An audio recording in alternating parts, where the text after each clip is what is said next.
So, my name is Aliana Hutchins, and I was charged with especially after the fact of first-degree murder. I would say my trauma started off when I was either 6 or 7, and that had to deal with being bullied. I got bullied 24/7 at school.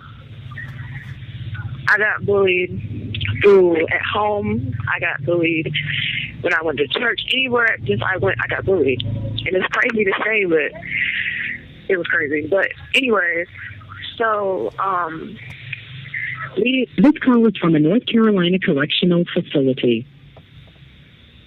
Leading up to everything that I had went through, it wasn't bad. Other than the bullying, I had a very good childhood. My mom, my dad were there, my sisters. I went to church. I had a good life for the most part. But for some reason, my parents would tell me something, and I would do the opposite. So, fast forward like 8 to 10.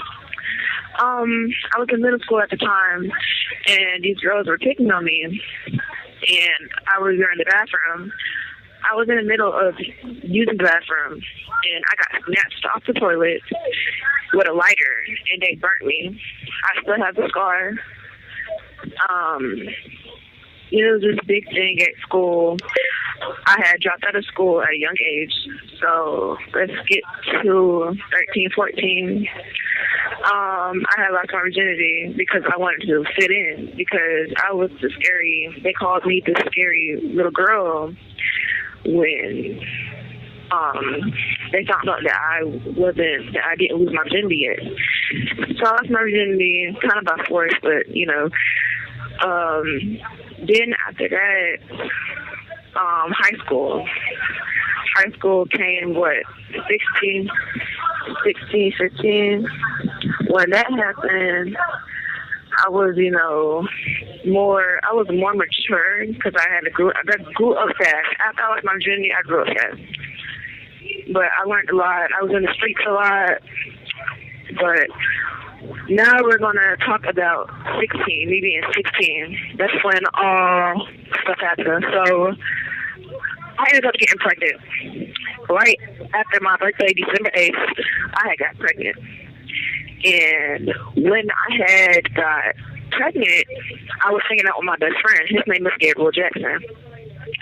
He is a very intelligent person, but he also had an abusive household. So there will be times where I'll be on the phone with him and he'll be getting beat on, and they won't know that I'm on the phone with him. There'll be times when he'll FaceTime me. He'll have black eyes, or I'll see him have a gun pointed to his head, telling him to do this, that, and the third. His family, a lot of alcoholism, very abusive, verbally and physically. And after that, it was kind of hard to talk about, but after that, his aunt had came into town. And when his aunt had came into town, everybody was like, oh, I was talking bad on me. And then one day, I woke up to a long paragraph, and it was just like, oh, I'm going to kill you, I'm going to stab your baby, I'm going to do that and the third to you. Basically threats. And that's one thing I don't take lightly is threats. I hate threats. So, and mind you, I'm pregnant, and I'm like at the early stages. I'm like 3 months pregnant. So we get to argue on the phone. She sends these people to my house to try to beat me up while I was pregnant. Had pepper spray and all the stuff, knives, guns, trying to attack me. So after that, a couple of days later, her nephew, which is my best friend, Gabriel Jackson, had came and was like, well, you are just a terrible person. Called me all types of evils, dangerous, and different hurt me to like the max. And then that night, if I'm not mistaken, it was around September 31st, and it was located in the Hoffman Apartments in Wilmington, North Carolina, down Market Street. And that's where her apartment was. Well, it wasn't really her apartment. She was really babysitting, but house sitting. So earlier that day, she had pointed a gun to my best friend, and it was this big thing. The police was there. They tried to kick him out because he was on the run, actually, and I didn't know this at the time. So when he had fast forward, he basically got on the phone and he was crying. And mind you, this is a grown-ass man. He's crying. So I get tired of it. So at 3 o'clock in the morning, me and him, we make up this plan to kill her, steal her cards, and steal her car, her keys, and just leave her in the bed. So the plan was to, shoot her in her sleep, but it got taken too far because we ended up in jail. We never meant to get caught. Nobody means to get caught when they do things like this. But at a young age, we did not care. At a young age, we just thought, oh. This call is from the North Carolina Correctional Facility. This person wants to mess with us. Okay, we got you. So, 3 o'clock in the morning, my best friend and me snuck through the kitchen window because he had got kicked out and called me, and I was with him for like 3 hours after that. And we snuck through the kitchen window. After we snuck through the kitchen window, we were trying to find her car keys because we were just going to take the car. So I'm sitting over here on the couch for like a good 15 minutes while he's trying to find the car keys.